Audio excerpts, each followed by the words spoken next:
Hi, in front of me I have XIAOMI Poco M4 Pro, and in this video I will show you how to create home screen folders. First of all, you have to press and hold an app that you want to group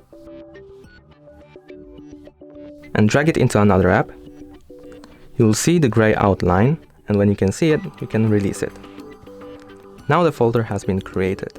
You can add more apps to the folder by doing the same thing.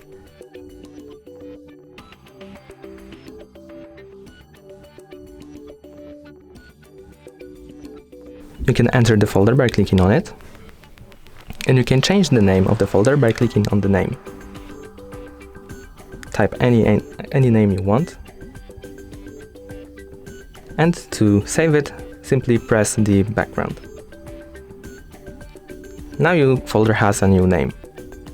In order to remove the group, you have to press and hold the folder and drag it to the top right corner to remove. And the folder has been removed. In order to have the apps back to the home screen, you have to go to the app drawer to find the removed apps. Press and hold and drag them again to the home screen. And that's it for this video. If you found this tutorial helpful, remember to leave a like and comment and subscribe to our channel.